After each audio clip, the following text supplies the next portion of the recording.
The following is a presentation of the SOVRYN Tech podcast feed.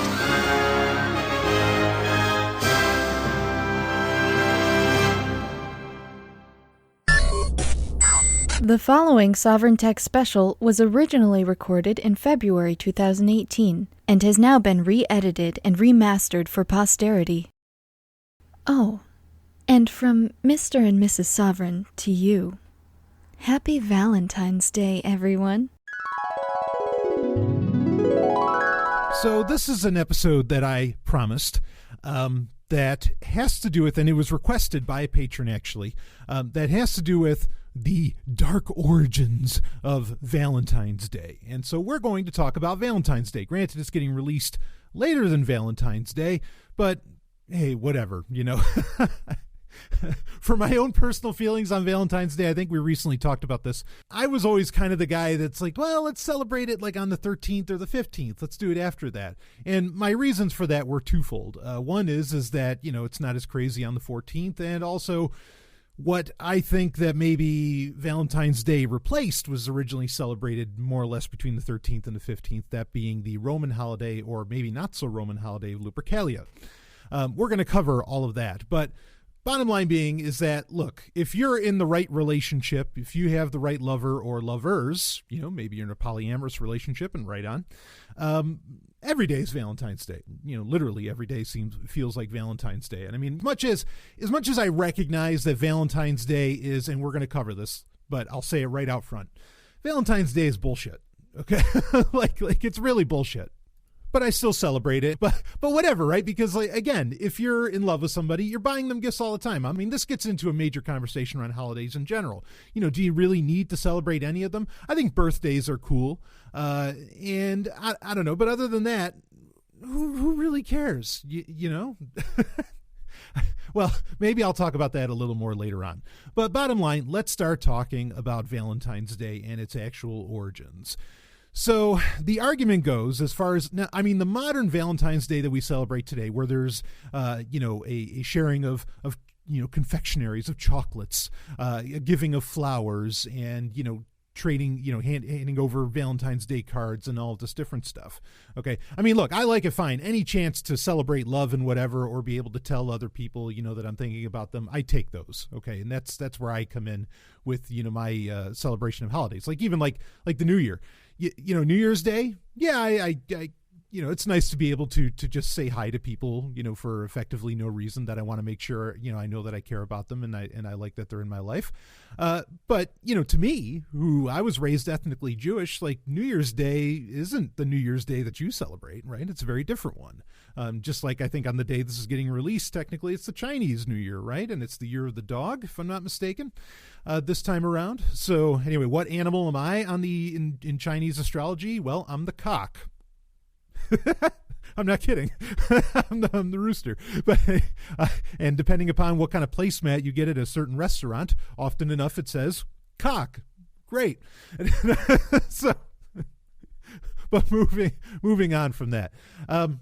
So Valentine's Day, as we understand it today, as we celebrate it today, is more or less comes out of really like 18th century Europe. I mean, one could say maybe a little bit before that, but by and large, 18th century Europe is when a lot of these ideas start to come into play. Then you end up in around 1913 when suddenly, you know, the Hallmark Company starts making Valentine's Day this really big deal. And now, yes, it is effectively marketing. But, you know, just because it's marketing, just because it ends up being marketing, we'll talk about more of the history of where it comes from here in a second. Okay, but just because it's effectively marketing doesn't mean that you still can't enjoy it and, you know, use it as an excuse, even though you should always be doing this anyway, I think, if you're in a relationship, but using it as an excuse perhaps to get in touch with people, whatever else, let them know you care about them. Like I said, you know, there's really no harm in that. So please don't misconstrue. Don't think that what I'm saying to you right now is that it is completely unethical for you to celebrate Valentine's Day or something like that. No one's saying anything close. Okay, but let's be clear here that it's, you know, in Max Stirner's terms, I mean, it's a phantasm, it's a spook, it's bullshit. It's not really a spook, but, you know, I mean, it's a social creation, so I guess in that sense, yes, it is a spook, but it's bullshit, okay?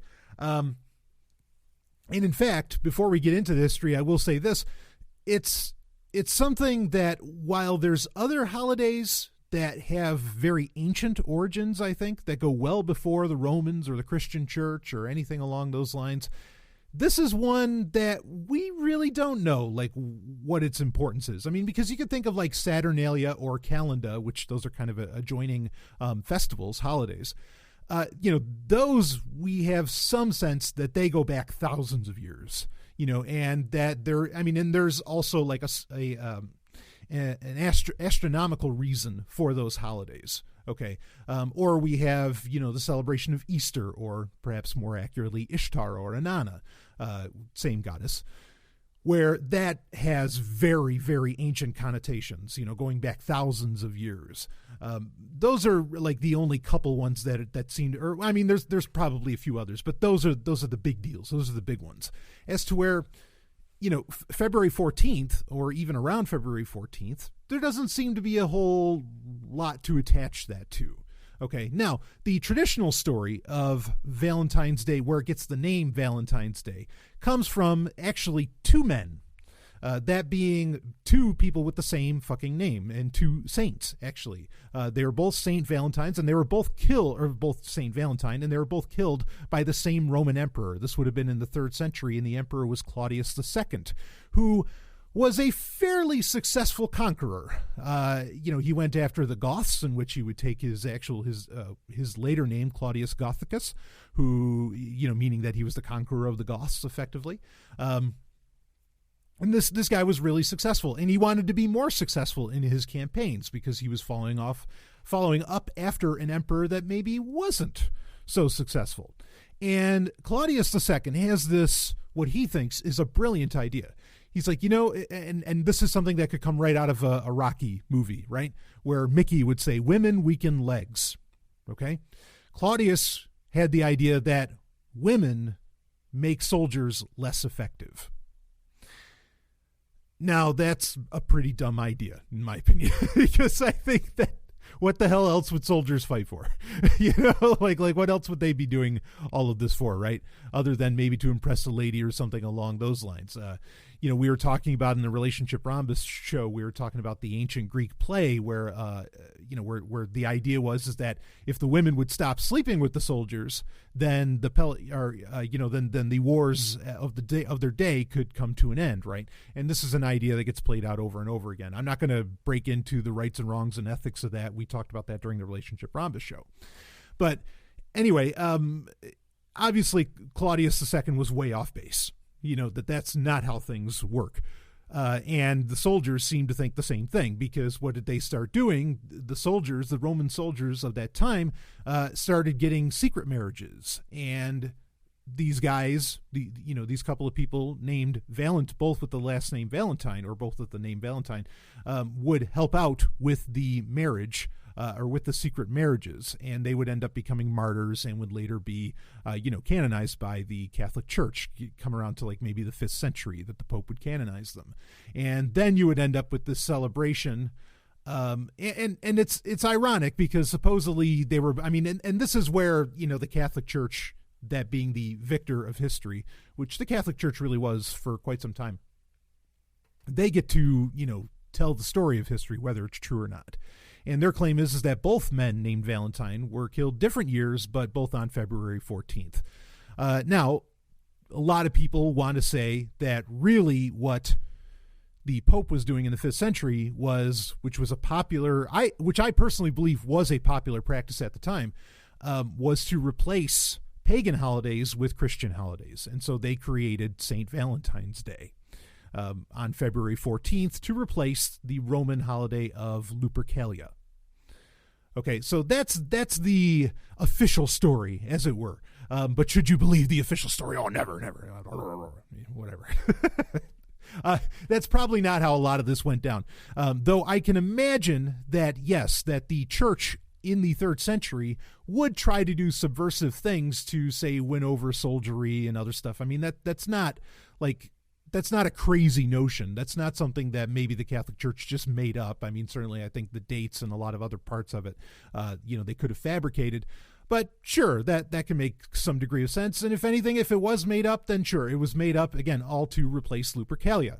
So the question becomes then, okay, if this is what Valentine's Day is all about, I mean, and there's other parts of it, like one of the saints named Valentine that the day is commemorating, apparently fell in love with a very, like, way too young of a woman, and like wrote her a note, and that's the claim where, passing out notes and everything and expressions of your love came from for Valentine's Day. Those are the claims. Again, all claims, no real evidence to back up a lot of this stuff. But anyway, so what is the Lupercalia? See, I mean, this is the thing. Okay, this is actually going to be a fairly short episode because well, I'm not going to spoil it. Let's keep going. So that's the history of Valentine. Like, should you be celebrating Valentine? How should you celebrate Valentine's Day? How should you celebrate the killing, the martyrdom of two people who was helping people get married? I don't know. I mean, like, that's kind of creepy, right? Like that this Roman emperor is like offing people, and it's all about him not wanting soldiers to have wives and everything. I mean, just the fact that like Valentine's Day is really, in a very strange sense, and maybe this allows for some historical connection, but I don't know, it'd be tenuous. We'll talk about it though. Okay, that it's a celebration of soldiery, really, of soldiers, of war, in a very real sense, because this is about allowing soldiers to get married, which, I'm not one to make laws, but if a friend of mine, and a lot of my, if not most of my friends are women, if they said to me, hey, I want to marry this soldier, I'd be like, what? First off, marriage is ridiculous. Well, okay, if you want to get married, that's fine. Okay, just in my own mind, don't mind me. And getting married to a soldier, like, you want to marry a professional murderer? Like, what the fuck? So Valentine's Day in its pure form is pretty fucked up. And to say it has like a dark history, I know there's a lot of headlines out there about that. Yeah, sure. I think that is a fairly dark history because, again, it's all about helping out soldiers, and not in a good way. It's not like Saint Valentine or either of the Valentines were trying to put an end to war. They were just making sure that the soldiers could get laid. And right? Ugh. So, all right, fine. That proves the point. Valentine's Day is bullshit. And it's celebrating something kind of icky, or a few things that are very icky. To say nothing of the potential, pedophilia perhaps involved, to say nothing of the support of the military state is involved. And then the, offing by an emperor of two dudes, one of them potentially very weird. That's it's not a great history. That's not like a beautiful, loving day, and you're not going to put that shit on a Hallmark card, right?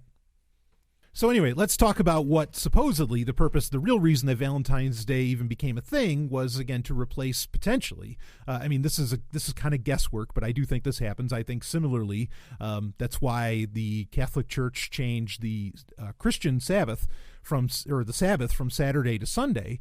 That way you could stop people from, hedging their bets on the afterlife, and, they'd go worship Christ and God on Saturday, and then on Sunday they would go and they'd worship, Day of Solace. They'd go worship the pagan, the Day of the Sun, the whole thing. That's why it's called Sunday, right?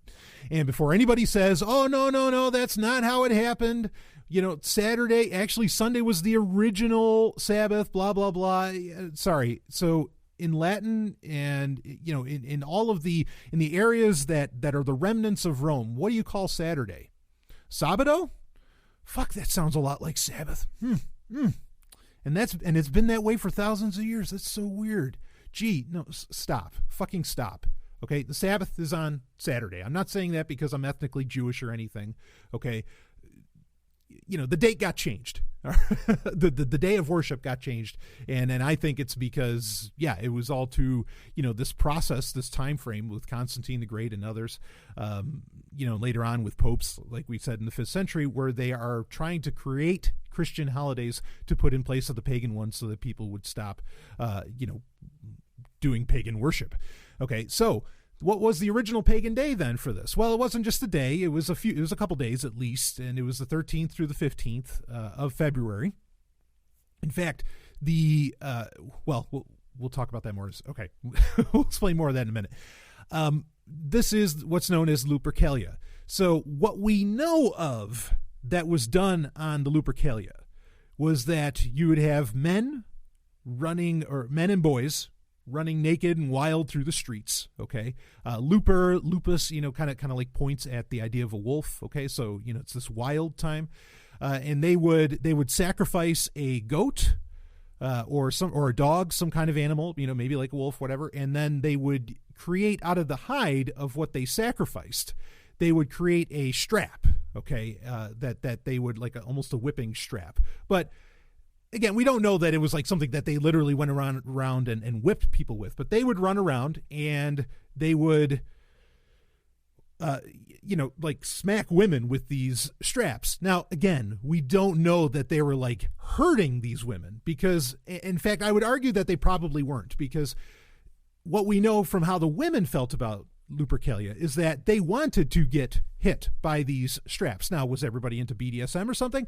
Well, maybe, but more likely it was a light tap, and the idea is that if you got hit with the strap, it was good luck, and it was because it's a fertility holiday, and you would end up being fertile. And this idea of hitting with straps comes from this concept, what's known as a februa, which is where the entire name of the month comes from, is February. So you could argue that Lupercalia is the entire purpose of the month that we're in right now. Okay, by the ancient calendar. So that's what we know for sure was done on Lupercalia. We don't know a whole lot about what actually comprised Lupercalia. Okay, other holidays, celebrating Ishtar, the wild orgies, all that stuff, Saturnalia, Calenda, wild orgies, banquets, all this other wild shit. We have a very good idea of what those are like. Lupercalia, we know practically nothing about it.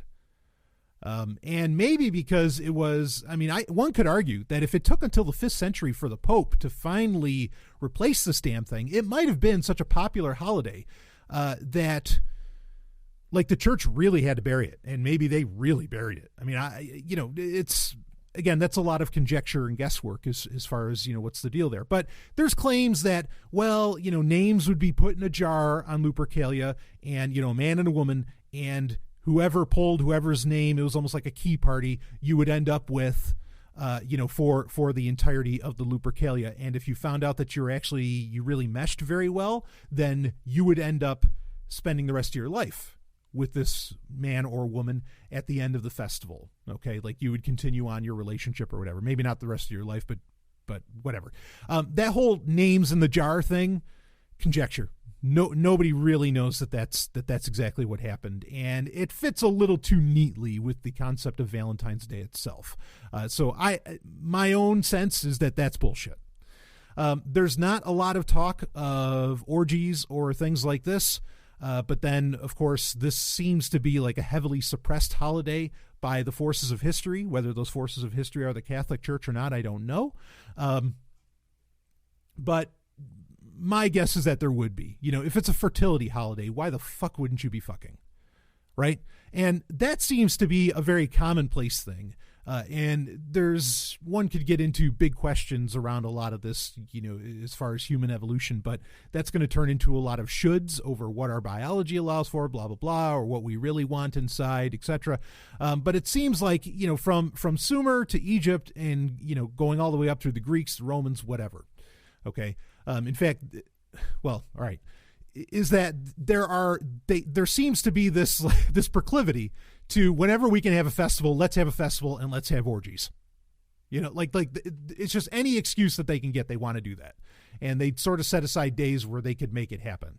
And that's probably what, honestly, if that's true, and I'm not saying I know it for a fact, but if it's true, that's probably what got people through a lot of their toil and all the bullshit that they went through in a year. Because, you're waiting a long time for anything, any crop that you laid out, anything that you were doing, took a lot of time for you to get fruits of that labor.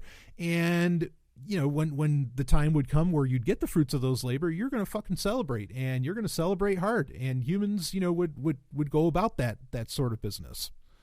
And by sort of business, I mean wild festivals, banquets, feasts, and orgies, quite frankly. But again, with the Lupercalia, we just don't know. We don't know that that's what happened. There's evidence that the Lupercalia existed before the Romans, okay, and that maybe even the Romans learned it from the Sabine women, okay, or if you ever see the movie, one of my favorite, it's a musical, it's a classic from decades ago called Seven Brides for Seven Brothers. They call it the Sobbin' Women. Tell you about them sobbin' women who lived in the Roman days. It seems that they all went swimming while the men was off to graze. Well, the Roman troop was riding by and saw them in their me oh my, so he took them all back home to dry. At least that's what Plutarch says. Oh yes, them women was sobbing, sobbing, sobbing, fit to be tied. How about that, huh? I'm telling you, I love that movie. Anyway, you got to hear that song to believe it. But anyway, so it could have come from them. It could have come from those women who were like integrated. That entire culture was integrated into Rome eventually. And legend goes is that that the Sabine women were actually used to populate Rome, like that the Roman soldiers, they needed women to create like more or less an actual city and a population, and that's where they got them from in Italy. So anyway, they could have learned it from them. The Greeks seem to have something similar to Lupercalia, but that one had to do with actual human sacrifice, not just sacrificing a goat or a dog or wolf or whatever. So hopefully it didn't come from that. But even then, if that is where it came from, then there's an even darker history. Is that Valentine's Day is all about human sacrifice, or at least the origins of Valentine's Day has to do with with human sacrifice. And I think the Greek holiday was like Lakiatia or something like that was the name of it. Another holiday though where we know very, very little about it. Okay, which may point at the fact that it's actually because we know little about it, that may be why it's attached actually to Lupercalia, and that it's progenitor. It's what came before. So I'll be the first person to and I've done this in the past where I've said to people, oh, happy Lupercalia and whatever. I'll be the first person to just recommend at any given moment to have group sex and. Or just sex in general, whatever, of any stripe and kind. I'll be the first person to do that. But I mean, I have to admit that no, we really don't know that was actually done on Lupercalia.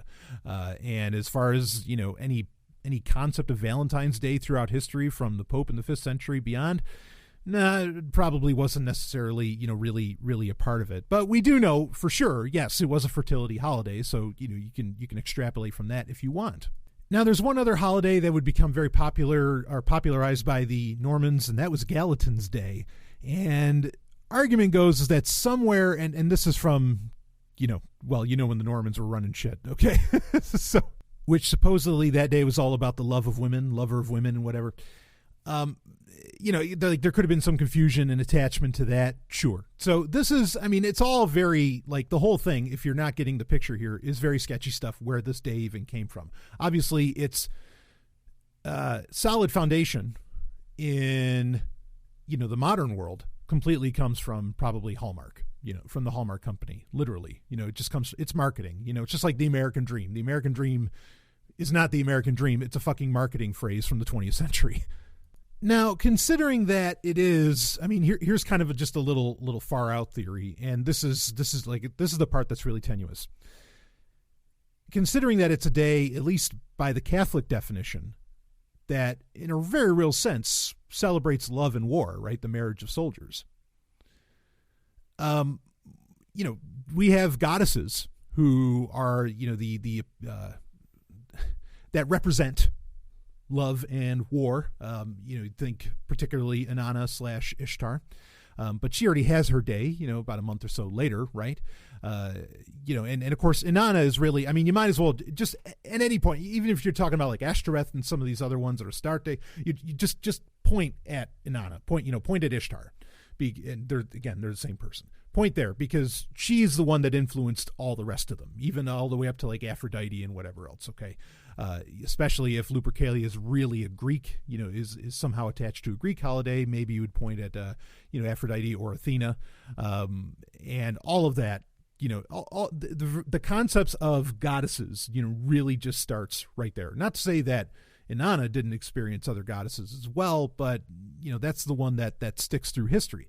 And it would make some kind of sense, because I think that the idea in Catholicism, like the mediatrix, the Virgin Mary, they rebranded all kinds of statues to what is effectively Ishtar, to be Mary, and they even used her term, the Queen of Heaven, right? Which the Queen of Heaven throughout the Old Testament or the Torah, is almost always referencing, Inanna/Ishtar. Okay. So one could maybe argue that this is some kind of ancient celebration of the goddess, but that's really tenuous. Like I said, this is just a weird holiday that doesn't have a whole lot of background, and there's not a whole, or it doesn't have a lot of age on it. Doesn't go too far back in antiquity like some of the other holidays that we still celebrate today, and it's historically muddled as to where it's easy to point at the other ones. Like I said, like Easter, like Christmas, which Saturnalia and calendar and all that. But let's talk a little bit about what it's really become. And I think for a lot of people, Valentine's Day is depressing. I don't think that. I know that. Okay, that for a lot of people, like, they really hate Valentine's Day. I remember even as a very young man, if you want to even call me a man at the time, before. So I first had sex when I was 14, but even then it wasn't like I had a relationship or anything. It was with a best friend of mine, but we were friends, and it didn't really become a loving thing necessarily. I mean, not like a full-on romantic boyfriend-girlfriend love kind of thing down the line, even though I would end up spending time with her later in my life too. But anyway, there were, up until I guess maybe I was like 16 or 17 or so, even as that young of a person, from that age back, yeah, Valentine's Day was like, oh, what the fuck? Because I never really had a boyfriend or girlfriend, until I was like a real one, until I was like 16. And it'd be depressing for me as a boy, because and I would try, I would do the whole thing where give your school sweetheart or your school crush, I guess I should say, give them a Valentine's Day card. Hey, would you be my Valentine? And it'd usually be no or something, and I'd never understand why. I may talk about this a little bit more in this week's Sovereign Tech Prime episode, because I got a question about being cool. Because let me tell you, I mean, like, the question was, I got a compliment, saying that, wow, like, the stuff you do is like really cool, and you keep talking about this cool factor. How do you achieve that? How do you make that happen? How do you, what do you do to acquire that? Blah blah blah. And like, when I was, before I was like 17, really, I spent a lot of time studying what the fuck cool meant. I mean, and I was observing like no tomorrow, but that's a long story. Anyway, as a young person, like, I can really understand that. Now, after I turned 17, I never really spent much time in the way of like being alone. And so, Valentine's Day, I would have a Valentine if I wanted to spend it with. But I know that there's a lot of people out there that don't have a Valentine, and they could be older than I am now and whatever. And I get it. It can be a very depressing thing. Like, I really understand that when you have a day that's celebrating love. Now, there's nothing to stop you from using Valentine's Day to celebrate or to engage in some self-love, right? That's a very important kind of love to do. But I get it. And this is the problem with a lot of social constructs, okay, is that, they can be two-edged swords, where they can work in favor, they can work in your favor, or they can work, kind of against you. Again, like I said at the beginning of this episode, I'm not going to say Valentine's Day is some kind of unethical thing. Okay, the origin of what we have today, and kind of the at least the, I don't know if I'd call it the accepted history, but the history that people like to run with, how about that, is certainly, it's a disgusting one. But then most of the people that, celebrate Valentine's Day without thinking, think that militaries are necessary and a good thing, right? So it's not like they're being contradictory in any way. So of course they're going to celebrate it. What the hell? But yeah, it does have that history. It is a very odd holiday for a lot of reasons, and it does have what could be called a dark history. I don't know that most people that would say it has a dark history would buy into the reasons I think it's a dark history, because if it's about celebrating, if it's about soldiers being rewarded, no, I don't think that's okay. Like I'm not all right with that. Then that's dark, to me. But most people aren't anarchists, So, and even a lot of anarchists still think that, well, as long as the military's private, it's fine. Fuck you. But whatever. I guess you'll need Valentine's Day. But again, I don't mind it. I celebrate it. And this is what I was hinting at earlier, is that I think throughout history, thousands of years of human history, I think you have these festivals, you have these holidays, you have all this other stuff that are just like pressure release valves where humans can let out, I don't want to say their animal side or anything like that, but they can let out certain desires that maybe they've been holding in their whole time. This isn't like the purge or some kind of fucking horseshit like that. Okay. But I think it's to let these things come out. And I think they've become standardized. It's okay. I'm going to take on a little history trip. It is not unironic that even Valentine's Day, but this is true for a lot of holidays, that much of what we know of as holidays today, at least their origins, where they started, maybe not like what they'd end up looking like, because a lot of that can be pointed to between the 18th and 20th century. But the 14th century was a banner century for humanity. Now, what happened in the 14th century? The Black Death, the Black Plague. I think that the significance of this event is so undertaught and underplayed in the, like, almost all concepts that we have today. The concept, and I know there's people who want to argue that the idea of a nuclear family is an evolutionary one and has been around since the Neolithic. I disagree, and we recently talked about this on a Sovereign Tech Prime episode, where we talked about a little town in Turkey, okay, where people didn't follow the nuclear family. It's very clear about that. So anyway, that's just one example, and I'm sure there's plenty of others that we just haven't found yet. Regardless, these ideas of the nuclear family, property, a lot of what we consider the basics of like Western civilization and the human condition today, I don't necessarily think they really come from the Greeks or anything like that, or that they come from all that. I think it really comes from, in Europe, at one point you lose some odd, like 100 million people. Okay. Or, because not just in Europe, I mean, the world population probably at the time was around, 450, 500 million, something like that. And then it gets all the way whittled down to about 300 million or so. Okay. In the 14th century, completely because of the Black Plague. All right. And, the Black Death.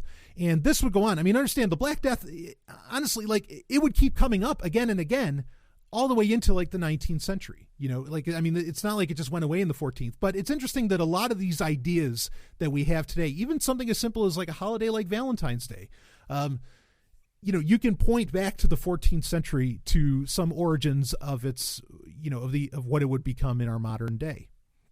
But I mean, this is really broad reaching stuff. But when when the population, gets wiped out to potentially 200, or gets wiped out by 200 million people, suddenly there's a whole lot of empty buildings around. There's a whole lot of, empty space. There's a whole lot of things that, these people are just suddenly gone. And who's going to own all this shit? This is where like the idea of property titles, and look, I know that there's some ancient examples of property titles and all that, but I'm saying where the common person had access to these, what one could argue is tools. I mean, and this isn't even getting into the Gutenberg press and all this other shit. Okay. But a lot of these concepts, and suddenly like, then, this like need to have large families and things like this really becomes a big deal. Having large families before the Black Death, before the Black Plague, like that really wasn't a thing. Why? Because you can see the size of the houses that people lived in. Like they couldn't afford, they couldn't possibly, there wasn't room to have, 5-10 kids. It just wasn't a part of the nuclear family just wasn't a part of the program. It couldn't be. People were barely even fucking in their houses. They were fucking in church.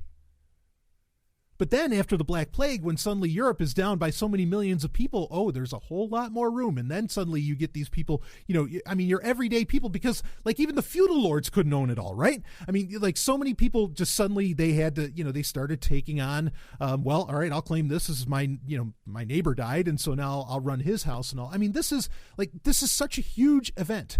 And then the idea of like, I think right down to the concepts of romantic love being a part of marriage started very much with the Black Plague. This is just a seminal event in human history. I think that even like modern medical science, as we understand it, a lot of it started in the 14th century by really copying the Jews in what they were doing, because they survived a lot of this shit, right? Because of things as simple as hand washing. Of course, they would also get blamed because they survived. But then other people would be like, maybe we should be paying attention to that.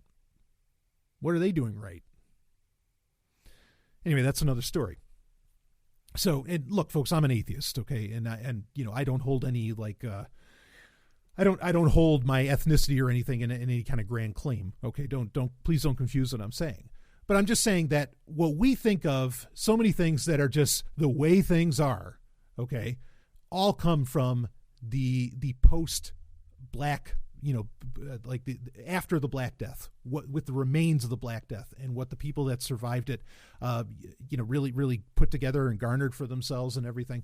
I mean, this is a huge, huge deal. It really is. Like, you can't understate it, but it's understated. People ignore it as being the incredible moment that it is. We have the modern world because, and look, I'm not saying it's a good thing. I'm sure as fuck not saying it's a good thing, but I'm telling you, the modern world exists as it is today, that you end up with so many different things, like even things, well, you had the Florentine Renaissance before that, but so many like these, the Enlightenment and lots of other things. Honestly, a lot of it came from all of this shit came out of the aftermath of the Black Death. I think that's where our modern world, really came out of, right down to our holidays. Yeah, you're going to, as a church, as a civilization, as a society, you're going to want to promote a day of love. You better fucking believe it. And because people got to start breeding. We lost 200 million people. And also, not just that, but now you've got room.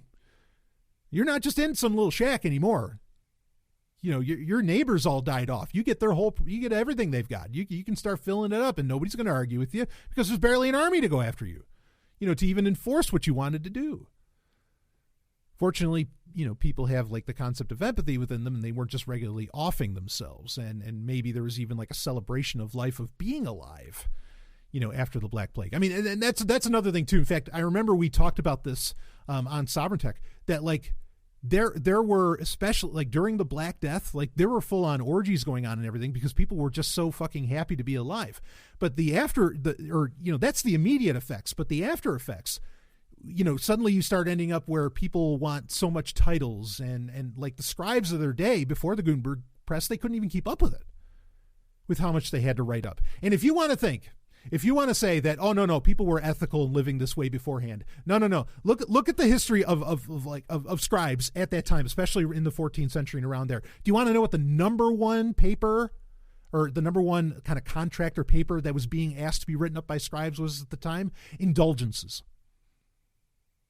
What the fuck do you need those for if everybody's living a righteous life? You don't.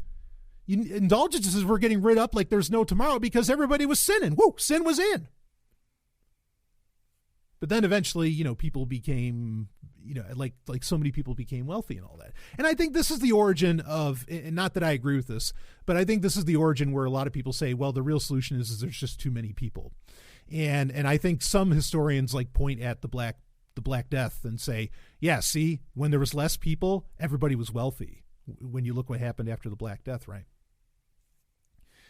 I don't agree with that. I'm not a Depop supporter or anything along those lines. But this is history. This is a part of it. So anyway, I didn't expect this to go into the Black Death, but this is the origin of so much that we have right now. And that's why I think it's so important to question a lot of this shit. Again, the actual origins of Valentine's Day, I brought all that up because like that's why I think Valentine's Day became so popular and reinforced, was because it was a day where like love was even allowed by the church so much, and like so reinforced and open, and it really became an interesting excuse to maybe repopulate the planet, after such a terrible situation. Once the dust settled, because while the dust was still in the air, people were not being, prim and proper at all. In fact, they were killing the one thing that could have saved them all. They were fucking killing the cats. What the hell are you thinking? That's what's keeping the rats at bay, for fuck's sake. And I'm not even going to get into like people claim that aliens, created the Black Plague. Okay. Whatever. Jesus. No, not Jesus. Satan. All right. So now that we mentioned aliens, it's time to wrap up. So the history of Valentine's Day, it's really up in the air. I mean, we can point at certain things. We know what the Catholic Church says that it comes from, and that's certainly not a very good origin. That's not a really good reason to celebrate a holiday.